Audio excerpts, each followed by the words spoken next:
Now, there are not many footballers who can claim to do something better on a football pitch than Lionel Messi, but James Ward-Prowse has a higher conversion rate from direct free kicks than the Argentine. This is very interesting, but luckily we're joined by someone who knows a lot about this topic. Liam Tharme has just written a piece about James Ward-Prowse and his free kick taking ability. We're going to talk about that in the video today. We're also going to talk about the biomechanics in particular, and Liam was lucky enough to talk to an expert in this topic, Dr. Neil Smith from the University of Chichester. But Liam, before we get to that, let's just have a chat about what you mean when you say biomechanics, just to make sure we're all on the same page there. Yeah, so it's to do with the study of human movement, and I guess specifically within sport you're looking at how the joints, the limbs, parts of the body are going to move, particularly in football in relation to how you're going to kick the ball, how you're going to run. In this case, obviously, it's specifically ball striking. So it's understanding how the body and humans are designed and operate in order to achieve maximal sporting performance. So what we're doing then is we're looking at the chronology of a James Ward-Prowse free kick, and we're trying to learn things from it. What is he doing with his body that we can teach other people to do what he does with the ball? Now, let's run through that chronology of a free kick. So this chronology starts right at the beginning with the way that he sets the ball up. So talk us through this screenshot. Yeah, there's even repeatability here. So this is from Fulham at the start of the year, and there's a great quote from him where he says, "I like to bounce the ball twice with the Nike tick facing up, always facing towards the sky, and then I'm looking for where I'm going to place it." He's referenced people like Johnny Wilkinson, of course Beckham. He speaks about being an idol of his, but he's very clear in having a unique, a routine and approach and a technique that's very specific to him. And this is something that, as a player who's going to try and score the same free kick every time, he's going to start it in the same way every time. So you're getting repeatability again, which is going to be the watchword here.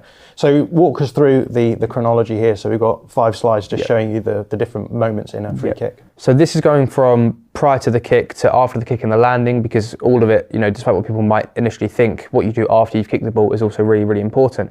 And it breaks it down sort of frame by frame so we can get a more detailed understanding. His run-up's really interesting. The distance less so. He sort of takes 4 steps back every single time, which is fairly par for the course. But from what I spoke to Neil about, it's the angle that's really, really interesting. And that's going to have repercussions in image 2. The key point being everything you do at the start is then going to impact everything that follows it. He comes from sort of close to a 90-degree angle, whereas most players will come from about 45 degrees. They tend to be a bit straighter onto the ball. And the real key thing here, as we see on the board, is how far that left leg, the standing leg, the non-kicking leg, can really lean away. He keeps it really straight as well, which is really important, because that way he gets more tension through his leg that he's able to transfer into the kick. But the real fundamental part here is how it opens the space for his right leg, as we see from image 3 and image 4, to kick, to go towards the bottom of the ball and really kick and brush over it. He likens it to a tennis forehand, really getting that top spin. And the way Neil described it to me was really quite effective, of going from 8 o'clock on a clock face, sweeping around to being 2 o'clock, to sort of give him more of a visual idea of how he's trying to strike the ball. So this is all about this 2, 3, 4 section here. It's all about him being able to get an angle on his leg, which opens up the route for his kicking leg to actually strike the ball with as much power as possible. Absolutely, and this is also shown with his upper body. He's got what Neil described to me as a tension arc. So if you look at his upper body movement, 1, he's very hunched over, which a lot of players will tend to lean back, but 2, there's minimal upper body movement. He's really tense, he's really contracting those muscles, and he's able to transfer that from all of his run up, all that power, through to the strike into the kick to get added power into the ball. Let's move and talk about particularly the way that he is striking the ball. You've already likened it to a tennis forehand. We've got a few clips here from his time in the England under-21s. This is back in 2013. We can do a really nice quick run through these shots. So there you've got the full range of his kicking motion. I'll go through that again, just sweeping through that ball, and it really looks from this angle like that tennis forehand that you've been talking about, right? Yeah, and I think you can see again the left leg. This is really a good example because it's so zoomed in. Compared to how the post is angled, his left leg is leaning so far away. You can't see his upper body, but that will be hunched over. And you can see that right foot that's really going to come down, strike through the ball, get that top spin. And the important part here as well is as he kicks the ball, that left leg is staying straight. So all the tension that's being held in his left leg, his standing leg, and his upper body, it's really just his right leg that's moving. It's come down from that 8 o'clock position. It's going to sweep up and over into the 2 o'clock, as we see as he follows through. Then the key part and the detail of the ending part, because suddenly his body goes from none of it's moving besides his kicking leg to everything moves. He sort of rolls over onto that left ankle and sweeps his left leg away. And previous staff that have worked with him have sort of expressed some fears and concerns that, he's being so powerful and so forceful that could lead to injury, but his availability is so good. He hardly misses a minute for Southampton in the Premier League, and he's done this free kick technique for so long now that he's built up that muscle sustainability. This isn't going to cause him injuries. And when we see how he lands and follows through, he lands, and he's expressed himself sort of, he said that it baffles him, is a direct quote of, when he sees these stills, these images of how he falls away and ends up his right leg, having been the kicking the ball to then land on it and fall away from goal. It's quite a position to end up in from a biomechanics perspective. Yeah, and I think what really strikes me from looking at all of these stills is just how much tension and power he's able to generate, precisely because he can get his body into unique positions that a lot of other free kick takers can't do. We've already talked about Neil Smith talking about the tension arc that exists. I've got a quote here where he describes James Ward-Prowse as a great example of Newtonian mechanics, as every action has an equal and opposite reaction. And he talks about that tension arc across the pelvis and upper body with the torso and the kicking thigh flexing concurrently.